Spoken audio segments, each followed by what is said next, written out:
Happy Pride Month, y'all, and more importantly, my birthday. My 30th one. Wow, that's way too many birthdays. That sucks. Anyway, since every time I try to grab the balloons in my talons, they pop, and cake is probably not good for crows to eat, I've decided to take on another time-honored tradition, stealing ideas from Lizette G, who you will now be subscribing to. Anyways, I'm just gonna do a quick little video that talk about 30 of my favorite songs ever, whether they be for emotional reasons or because they just plain rule. These aren't all of my favorite songs, of course, and my focus here is on stuff a bit off the beaten path that I otherwise wouldn't get to talk about, because I like talking about the music I love. Not gonna draw this one out too much, and these are in no particular order, so let's just hop right in. And you know what? I'm just gonna plunge y'all right into the deep end, because that's funny to me.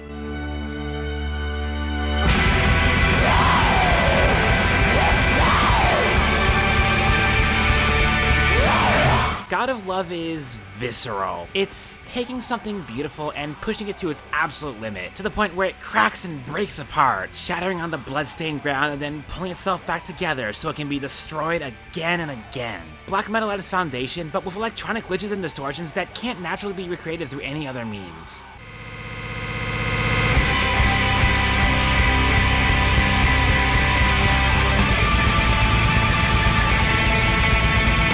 And even despite the chaos, it tries to maintain some semblance of order. A steady groove emerges out of the primordial chaos, an illusion of composure, but one that shows its cracks. One that only holds back the dam waiting to burst. And when it does burst, it does so even more spectacularly and violently than before.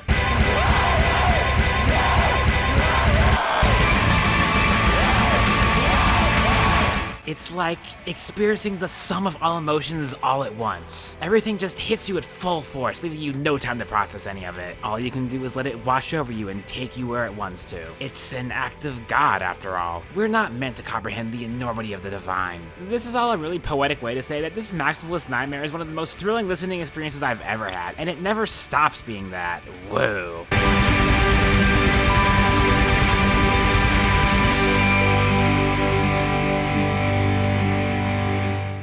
Yet, it may not even be as intense as the second song on our docket, and oh, come on, who wrote this crap? 2 at number 2, that's so damn corny.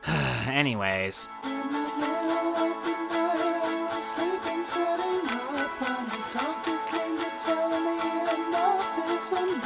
Hospice is an exhausting listen. A tale of a doomed relationship told through the metaphor of a terminal cancer patient. Something you know doesn't end well, an inevitable conclusion where all you can do is sit there and watch nature take its course. And 2 is the climax of it all. The moment where everything breaks and falls apart, the metaphorical and literal death colliding in a hazy spiral of anxiety.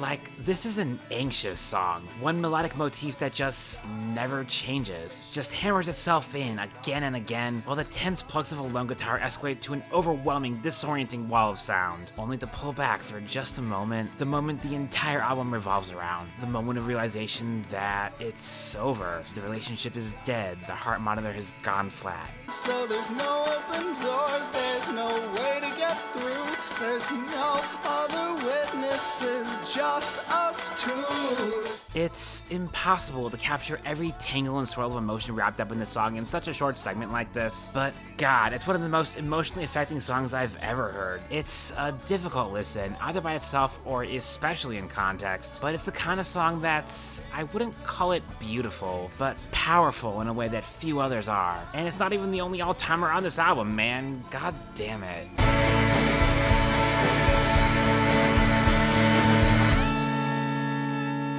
And I can't promise things won't be this heavy from here on out, since my brother's blood boils in my arms, it balls my fingers into fists. Brother's Blood is a chill song on the surface, but, well, not really. A slow simmering anger at, well, humanity. How we all have the same blood in us, yet we tear each other apart and spill each other's blood for no reason. How the blood we've inherited from our families can have such a drastic influence on how we act. How we're all so similar and yet can never truly understand each other. And how inherently frustrating the human existence is.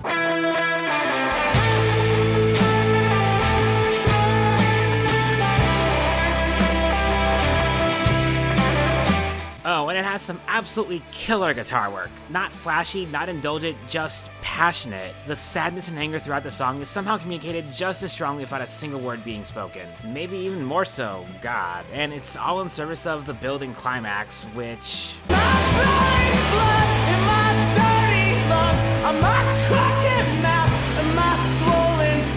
Jesus Christ, man. That simmer comes to a full boil and spills over, a desperate fury unleashed. What little beauty of the song remained is stripped away for an ugly yet oh so real performance, and anything I could say would simply pale in comparison to just listening to it all happen. Yeah, I guess this is just as intense as everything else so far, huh? And it all ends so uncertain, because maybe we're better off not knowing. They don't need to know about my brother's blood. And I must repeat, happy Pride Month, y'all. Be gay, do crimes. And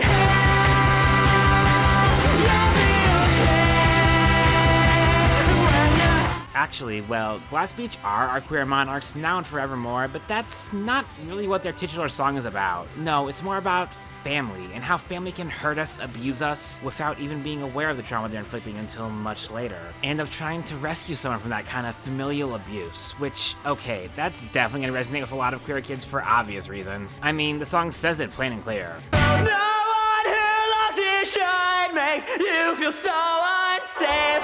No. And it's such a rush of a song, scrappy and disorganized, trying to bask in the sheer thrill of being alive, paired with the anxious scramble to try and save a friend, a lover from their situation. Cooling down in the middle for a moment of intimacy, just to build all the way up back to a joyous scream to the heavens. So hard to say that I fucking need you. Cause no matter what happens, we're alive, damn it, and when we're together, nothing else matters. Someday we'll be free of all this, free to live our lives the way we want to, not how someone else tells us we should. Yeah, no, I got it right the first time. Glass Beach is about queer euphoria, of taking it by force and burning down anyone and anything that could get in your way. Be crimes, do gay.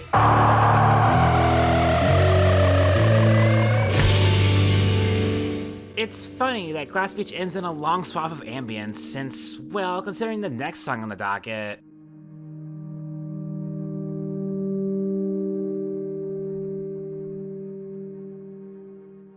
Yeah, after the turmoil of these last few songs, y'all deserve a moment of peace. And I do too, man. I deserve a goddamn break. Sitting here working on yet another project right after I finish up the last one, all while seeing the state of the world around me, how could I not be in an absolute mess of stress and anxiety? It's times like this where I just need to stop for a second and take some time for myself.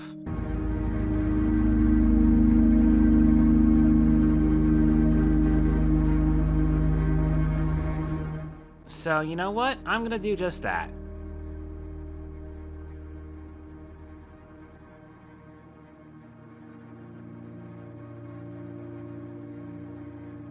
Isn't this just nice?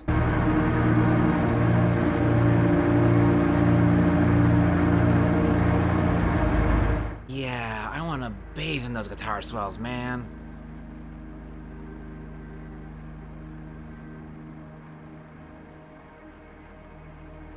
This is just some of the most beautiful music I've ever heard, you know? I don't see a need to say anything more.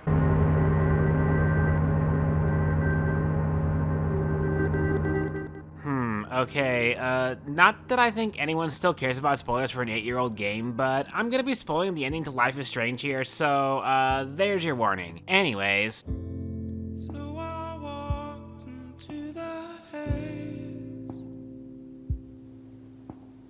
Spanish Sahara is a quiet and mournful song, not even about tragedy itself, but about how transient it is. Every human accomplishment will eventually crumble to dust, but so too will every tragedy. None of it is permanent. It's all but a fleeting moment in the scope of the universe. Every failure, every loss, every trauma, it's finite, and the best we can do is try to move on from it. Forget the horror here. It's future rust and it's future dust. Forget the horror here.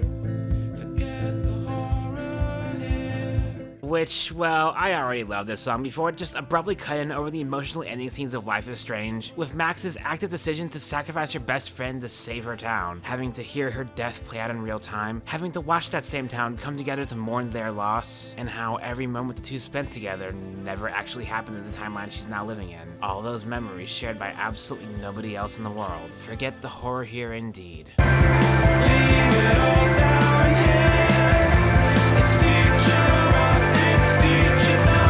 And I appreciate how restrained the song is, almost building up to some big breakthrough, then pulling back, and even when it does peak, it feels appropriately small. This isn't some big celebration or even a wailing cry of mourning. It's just the quiet acceptance of the passage of time, of how we will eventually lose everything we hold dear and there's nothing to be done about it. It's future rust and it's future dust.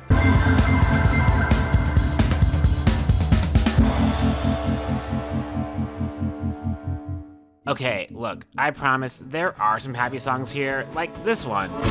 Take your time, coming home, hear the wheels as they roll. It feels weird to have a personal connection to this song because at its core, it's a very autobiographical song for frontman Nate Ruess, recounting how he left his home to pursue his dreams of being a musician despite none of his friends or family believing in him. Yet he pushed through it and found love along the way, too. And note that this was before Fun's big break in 2012. It's less about achieving success and more about achieving self-satisfaction. Which, yeah, man, me too. Everyone who called, very few said we believe in you.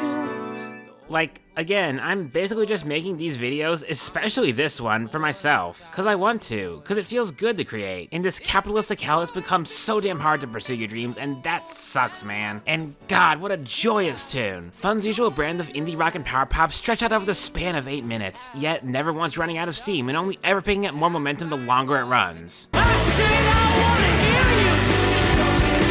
I said I wanna hear you. Man, I miss this band. Aiming Night was such a strong debut that it's kind of disappointing they were never able to follow up on it. But it's not like this album's going anywhere anytime soon, and I'm just glad not every single song in this vid is a depressing mess. I like positive emotions too, I promise. Anyways, I don't know what else to add for this one, so play me out, boys.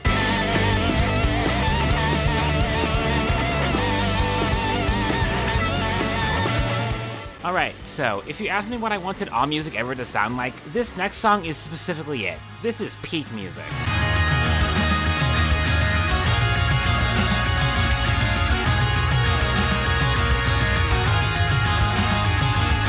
The swells of the organ, the killer groove from the rhythm section, the anxious guitars and woodwinds playing out off-kilter, somewhat discordant melodies. Inject this right into my veins, dear God. Like, this entire album rules, best album of 2019, and I stand by it to this day. But even within the scope of the album, Caveat Lector is just something special.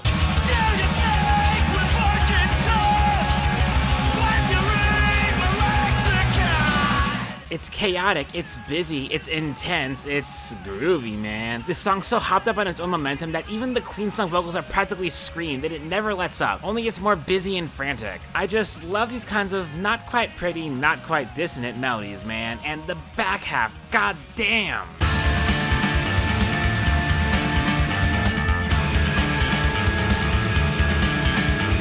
The harsh organ chords hammering away, the absolutely killer bass groove, the way it just keeps building and building. It never stops, it can't stop, it's lost control and all it can do is ride it out until its inevitable collapse, where everything just breaks down entirely until there's naught but silence. Man, I love music so much. I've been burning at the stake. Right, I keep vlogging this song every time someone mentions Downtown, so y'all know that dude's made some really goddamn good tunes, right?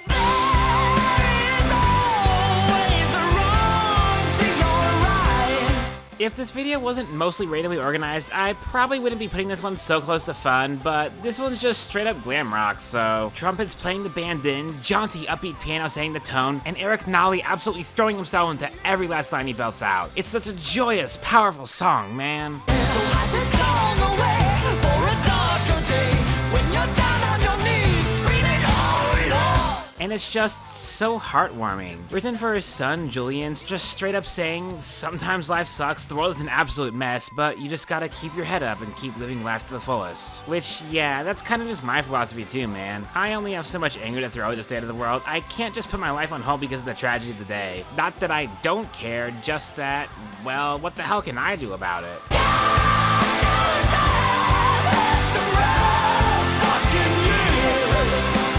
Oh, and talk about a precision F-strike. That's the way to do it, man. This is such a simple and straightforward tune, but that's why it hits so hard. It's blunt and direct about what it is and what it wants you to feel. And it makes me feel good. Makes me want to sing along, which I've been secretly doing this entire segment, just you can't hear it because it's birdsong. You know, as you do.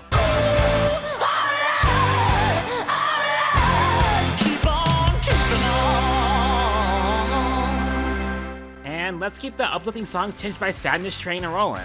I hope wherever you are, you're far along, enough to forget. Ah, metalcore, swancore even. The most juvenile of genres. The perfect medium for a post-breakup song about wishing your ex well, thanking them for how much they helped you, and looking back not at the heartbreak but the memories that preceded it. Even if there's still, you know, grief and anguish underlining all those feelings.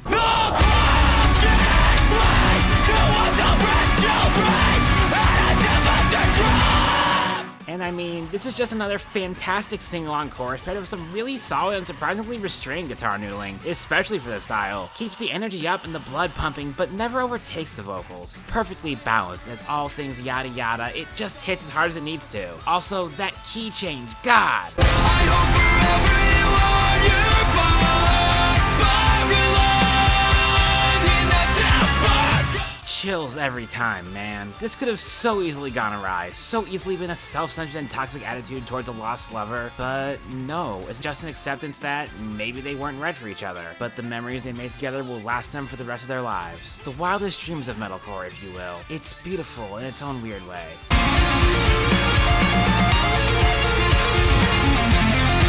Man, I love it when my job's easy. Sometimes a song is just straight up one of the most obviously great metal songs ever made.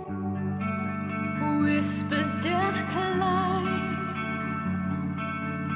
Cammie Gilbert is just such a commanding presence. Sultry and soulful, but able to switch to overpowering and overwhelming in a moment's notice. And whichever she's doing, she sounds excellent. It's not surprising the band has kinda slowly just become a backing band for her talent, though it's also kind of a shame considering the band was absolutely on fire for this one.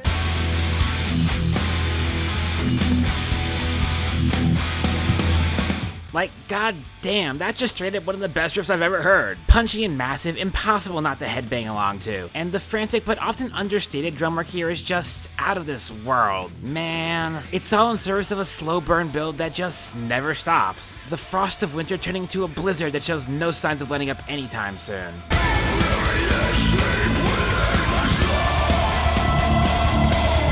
And the trade-off between Cammie's voice and the gruff death growls, it really is a duality of winter. Beautiful yet ever so cruel. God, this song is just so cool. It's hard to write much about it because it's just, you know, a headbanger. Not the kind of music you really think too hard about, you just feel it, man.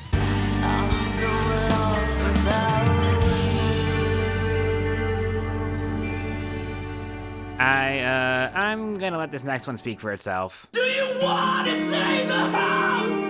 My mother asked me. Pareidolia by Actor Observer is a song that particularly resonates with me. Writing this at the tail end of my 20s as someone whose childhood is so far gone that it's starting to fade into the recesses of my mind. Realizing how much different my life is now than it used to be in those carefree days. How that kind of innocence is just something I can never get back. How many of the people and places I used to know are just not there anymore. Maybe that's all we have. Maybe I'll never feel fine. Family members deceased, friends I used to know, haven't seen in years or even decades, places I used to visit, torn down and replaced with corporate interests. I haven't even been home in years now due to the pandemic. And there's some places I used to live, used to visit, I'm just not going to be able to ever again. Time is such a cruel mistress. And Pareidolia does such a good job at capturing that intangible loss in words, and in sound too.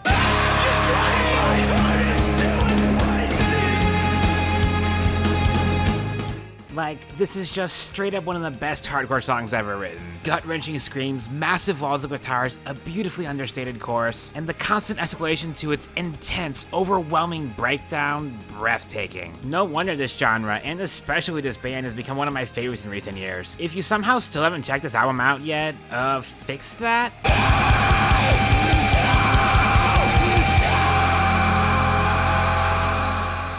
Right, so this next song is probably the song on this list I've known the longest. My first ever all-timer, maybe. I don't know, it's been so long, but I still love it, so.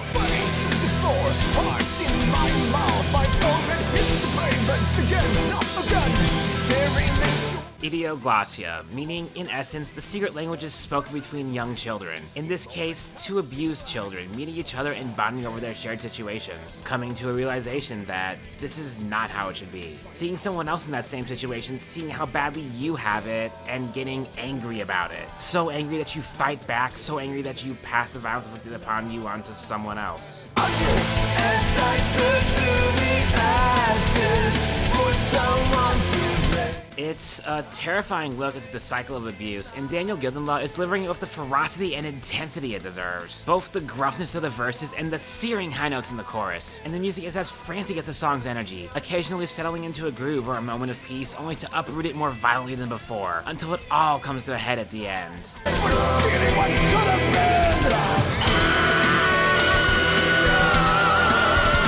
Jesus Christ, I've known this song for 15 years and it still gives me chills. If that isn't a sign that it's just one of the best songs ever made, I don't know what is. Hasn't aged a day, man. I think this song was the moment I realized what music could be at its best, and to this day, it still makes the child in me oh so happy and terrified. God damn.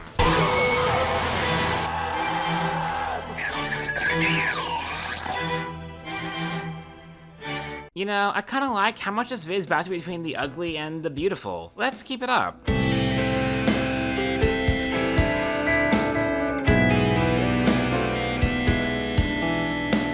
Stenian just sounds wonderful. Warm and inviting tones, especially the bass and piano, but with so many subtle touches around the edges that layer over each other, an inviting lushness and enveloping calmness. Also, it can turn right around and knock you over the head with one of the best riffs I've ever heard.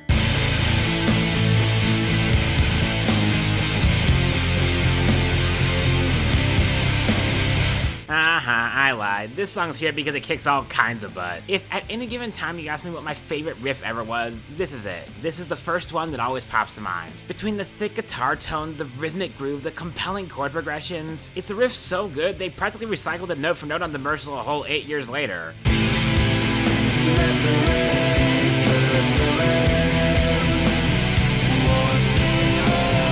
Of course, it's also about how the song ebbs and flows around that bassline heaviness like the waves of the ocean, sometimes swaying towards intensity, sometimes pulling back to a quiet serenity, but always returning to that same stable foundation. It crushes, man. I don't know what else to tell you. Music just plain rocks, man.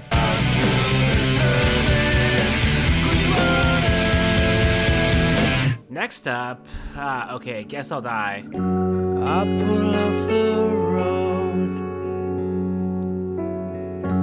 east of Pollock and Nashville. Maybe the saddest and definitely the bleakest song I can think of. God, just a very mellow, lonely little tune about, well, having a heart attack in a lay-by. How death can creep up on us when we least expect it, before we're even aware of what's happening. How we could fall asleep one day and just never wake up. I could do with some fresh air. Can't breathe too well.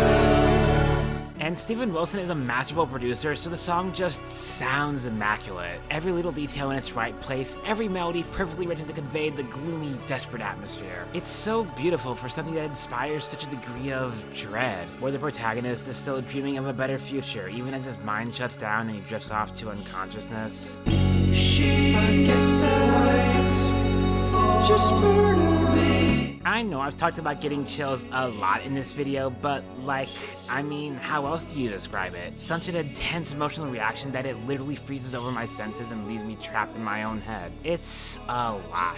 For as much as Steven Wilson has done, for as many intricately crafted songs as he's put out, it's his simplest tune that I have a special place in my heart for. To what? When I'm old and gray in my death nest, I hope I get a tribute song even half this good written for me. I got the call in June, but couldn't bring myself to see you. Even got you on the phone.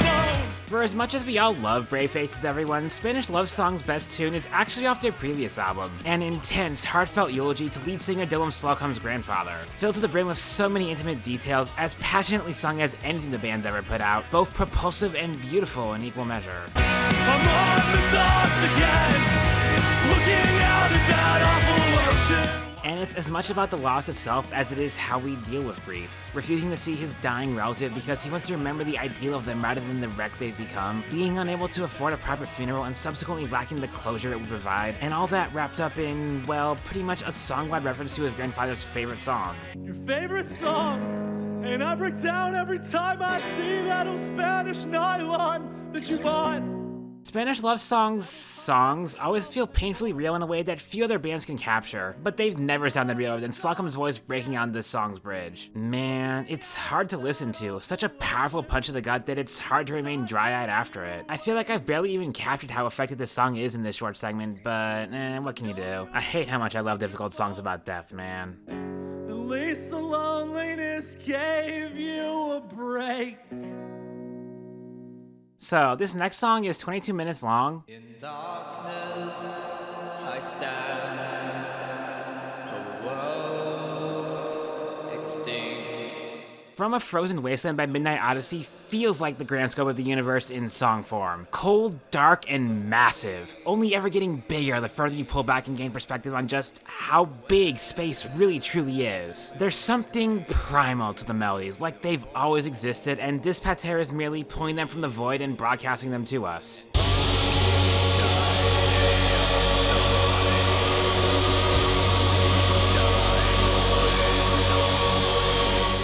Oh, and did I mention this is black metal? It's hard to tell at first because it's the slowest of slow burns, again, 22 minutes, and each and every minute that passes it only gets more grand, more intense, more overwhelming. And God, the fuzzed out roar of those guitars, it's just absolutely beautiful. And of course, it all eventually comes to a head.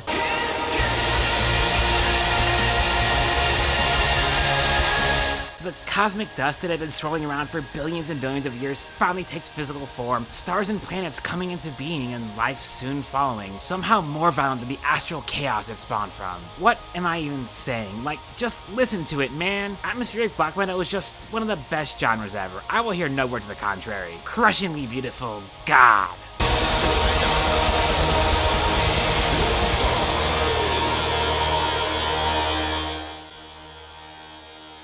King Park by Law Dispute.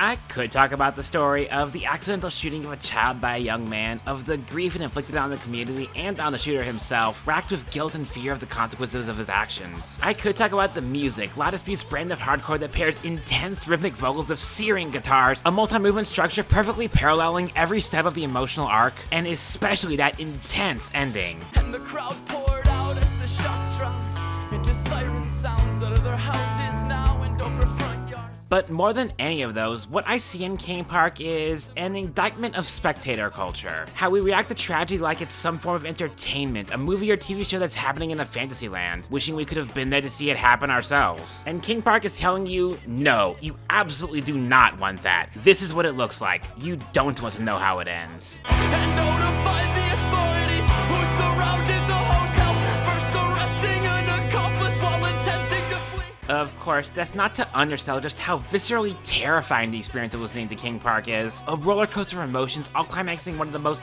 gut-wrenching endings any song ever has or will ever have. There's a realness to it that few other songs have even come close to capturing. It's a singular entity, even within the band's discography. And maybe that's for the best. We only really need one King Park. Can I still get into heaven if I kill myself? I left the hotel behind, so wonder how it ends. Whew, alright. So, did y'all know I'm a furry? You never liked the thought of being human anyway.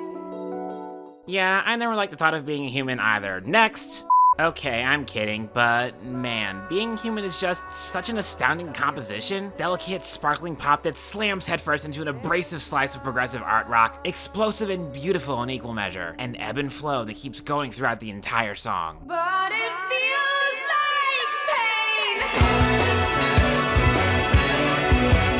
With no justification. All while Courtney Swain's gorgeous voice wails over it all, almost sounding unhinged and deranged at her loudest, implying something darker lurking beneath it all. While the lyrics themselves are abstract, both equally interpretable as being about death itself or about transhumanism, or maybe something in between, but the thread tying it all together unravels as the song goes on, becoming ugly in a way that was only implied until now. I am a child dead body.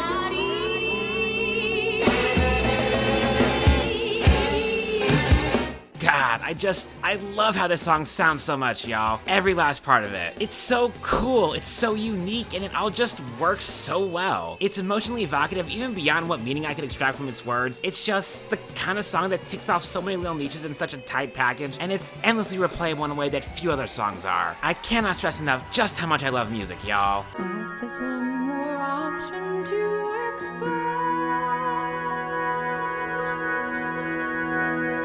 Crow stranded on the segment intro. Screw it. I call my name aloud, looking for what I remember. I've always felt a little weird that this is my favorite song off this album and in this genre of artsy chamber pop in general. It's slow and ambient, it's repetitive and hypnotic, it's got a very surreal, dreamlike vibe to it, like slowly drifting off to slumber on a remote desert island, lulled to sleep by the sounds of the waves.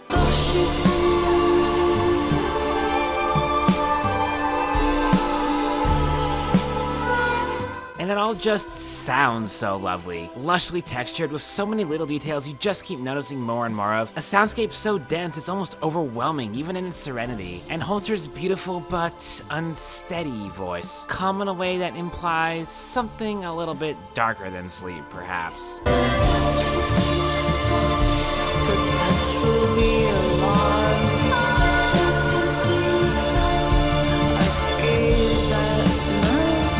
And the song follows suit, that peaceful tranquility giving way to unease, even horror. The slow realization that you're dying and the emotional turmoil that comes with that. Holter's voice becoming more deadpan and drowsy while the backing vocals repeat the same line over and over. A fixation on the last thing she's able to perceive until it all just stops, just like that. And it's over. She's gone and nobody can help her. Can anybody help her? Jesse Lacey is a piece of crap, and I hope he dies alone. Anyways, here's one of the best songs I've ever heard.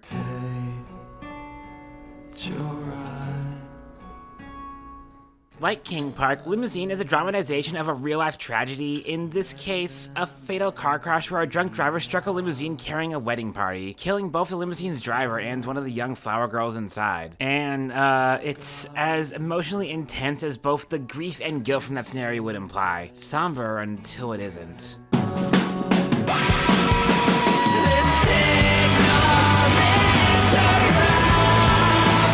Like, I'm not sure any song I've ever heard has more effectively and terrifyingly captured the feelings of grief. A sadness, but just as much an overwhelming anger at it all. At the man who took her daughter's life, at the gods above consigning her to her cruel fate. Just, it's hard to friggin' put an emotion into words, man, but this song wrecks me on every listen.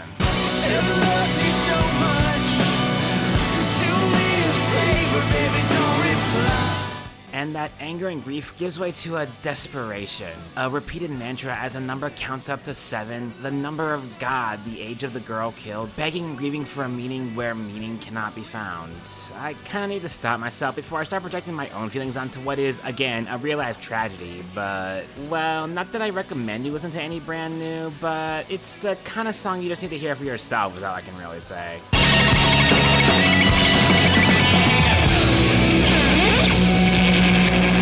Alright, so consider foxes. This time tomorrow we will be free.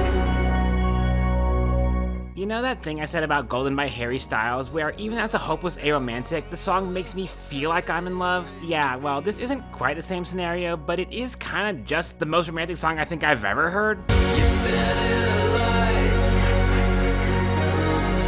escaping to the depths of space with your lover, away from the strifes of man, the horrors of war and famine, to the infinite void where you can be alone with naught but each other's company forever. And all the imagery is just fantastic, painting such beautiful scenery. Space is so goddamn beautiful, isn't it? Place this galaxy around your neck.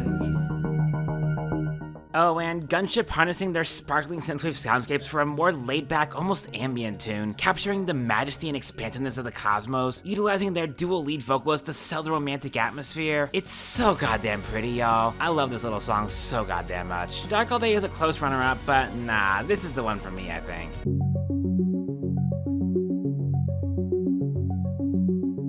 Right, so I've been running a music channel for over 4 years now, and in that time, I've somehow never covered a Devin Townsend song even once. Yeah, let's fix that.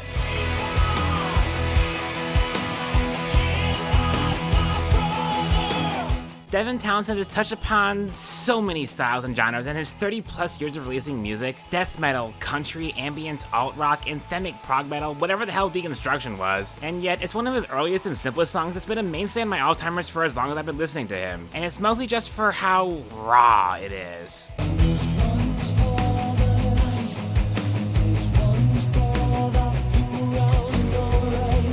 Where Devin is basically just going through the process of grief. Yes, again, shush. Over the death of a friend, the anger and sadness and yada yada, you know the drill, but it's just so blunt. A steady groove start to finish, and yet Devin can only bounce between extreme vulnerability and, well, screaming at the top of his lungs.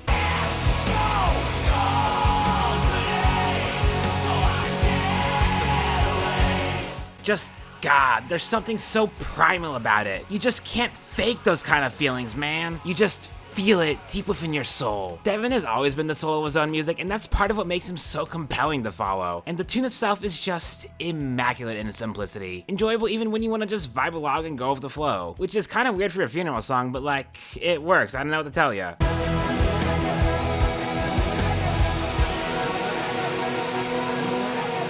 We've had a lot of emotionally heavy songs in this video. How about a song that's just absolutely bonkers?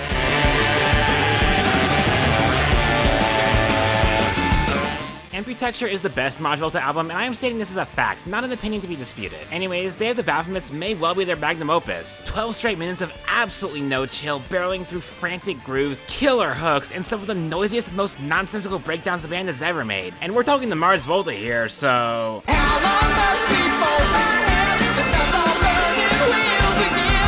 And yet, it's surprisingly accessible and addictive. It's an energy that's hard not to get swept up in, a chorus that's impossible not to sing along to, and a weirdness that makes you want to go a bit feral, or maybe more than just a bit. Release your inner beast and tear through everything in your way, I say. Violence!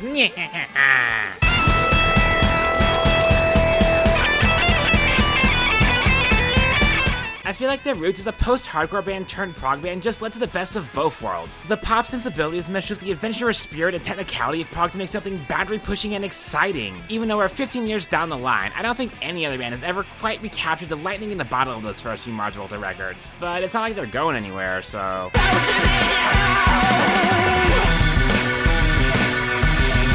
Completing the duology of bands who were really good in the 2000s that you probably shouldn't listen to these days.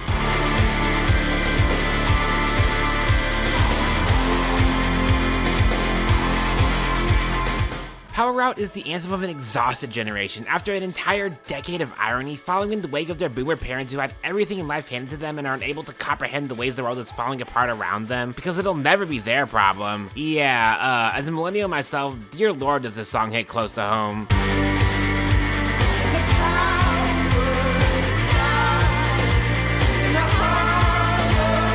Also, it kinda just rocks. The manic, unceasing rollick of the guitar, the killer bass riff that's more of a hook than the actual hook, the syncopated drum groove, the faux pretty twinkling of the glockenspiel over the raucous, angry cacophony of rock beneath it, the friggin' way he screams out lines at the top of his lungs.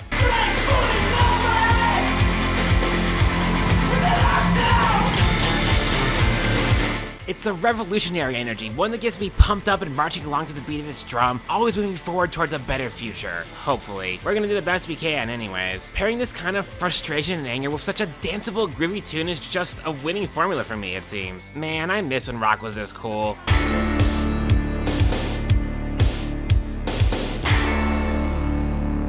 All I can say for this next one is, yeehaw, partner.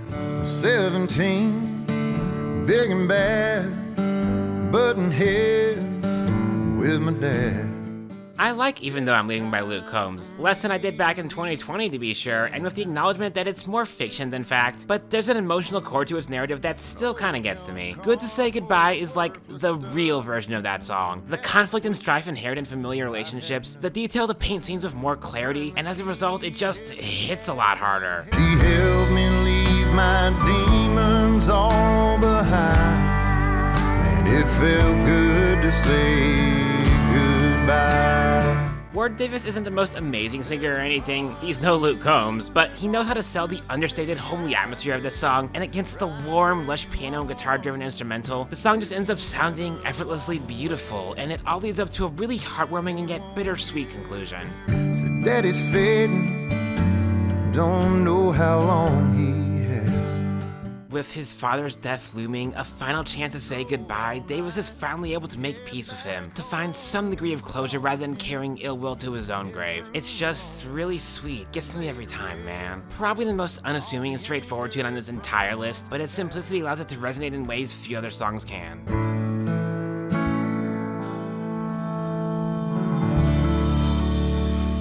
You know, I'm glad I left the ordering to the random number gods. By sheer divine chance, we've got a neat little bit of symmetry happening here.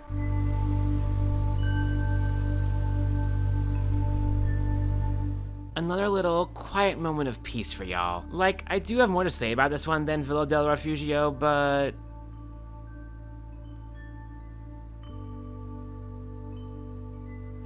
should I? Do I really tuck over music this self-evidently beautiful? I don't know.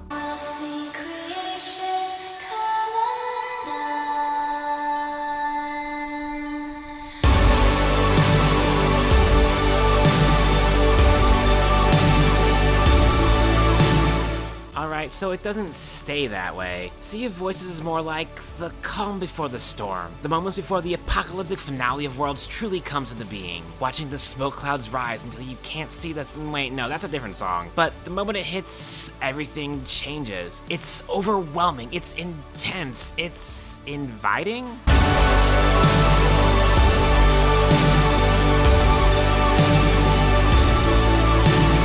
It's embracing the end, not out of fear, not out of disillusioned apathy, but rather just acceptance. Because, I mean, it's all gonna end eventually one way or another. Nothing is forever. Why not go out with a bang if you've gotta go? Sea of Voices finds several forms of beauty and expresses them all so effectively. It's majestic, man. Oh, and Goodbye to a World is somehow even better, but that would have been too obvious, hehehe. Then softest shadows will become. Right, we're nearing the end now, and boy am I tired. I haven't looked at the sun for so long, I'd forgotten how much it hurt to. Like, I've basically already covered this song before, you know. In my Best of 2016 video, When We Were Young by Adele, I pretty much summarized the song's appeal in the segment of looking back at a past relationship from a distance from years and years later and wrapping it up nice and tidy in its own perfect little world. An ideal removed from reality, a snow globe version of the truth. I haven't looked at the sun, Like, there's just something profound to that. How time changes us, how time heals wounds. It's impossible to stay sad, to stay angry, hell, to stay happy about anything forever. Everything moves towards pure neutrality as our own personal histories merely become stories we tell, our own autobiographical fictions. This is the end of the song. And it is just a song. And that's just a layer that the Twin Fantasy remake adds that the original could never possibly capture. Even beyond the improved production, allowing the organs, guitars, and wailing vocals to hit that much harder than they did before, well, the rawness is gone, and all that remains is a song, lyrics, a fantasy to look back at fondly and with a faint smile.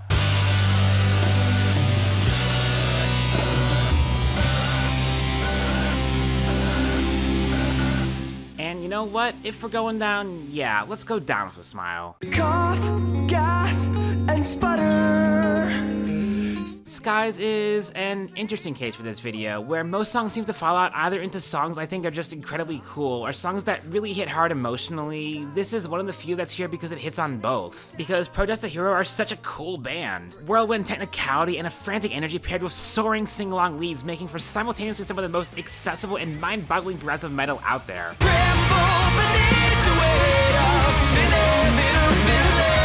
And Skies is about grappling with inevitability, the inevitable end of all things. Death, mostly. It's like seeing your life flash before your eyes, knowing it's all spiraling towards a single point, and the anxiety that looming inevitability of death can inflict upon you. It's an anxious, manic tune.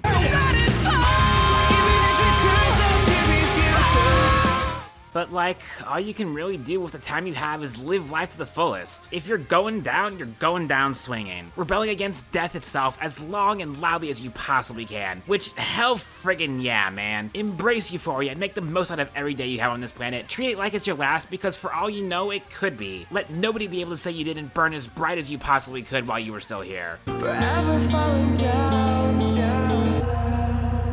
And, of course, the moment a lot of y'all have probably been waiting for, the carrot I've dangled over y'all to keep you watching all the way to the very end, the song I've loudly and proudly proclaimed as my favorite song of all time.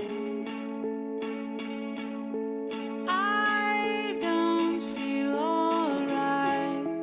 I'm not gonna pretend I have any particularly strong reason for it, honestly. Do I like this that much more than all the other songs in this video? Not really, no. Barely more than a few others here if I'm being honest, but if you ask me what my favorite song was, well, this is the first one that comes to mind, and it's just because of how beautiful it is, really. Back when we were kids, we would always know when to stop. And I want the good kids are messing up. A mellow song about growing up, losing your childhood innocence, seeing the passage of time unfold, the way it changes you, the way it changes everyone around you, the way it changes the way you look at the world. Everything that used to comfort you no longer does, because you can see the artifice of it all, and it feels like you're merely running in circles.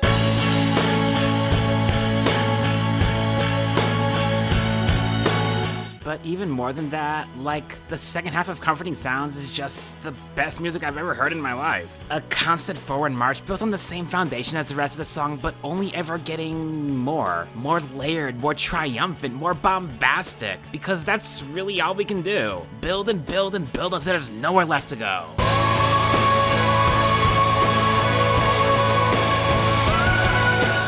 It's just, like, honestly, this is a case where listening to it kind of just says it all, right? I don't need to explain to you why this is so goddamn beautiful, right? It's Comforting Sounds by Mew. It's my favorite song, and I think that's pretty neat. Here's to another 30 years or more, eh? Crow signing off.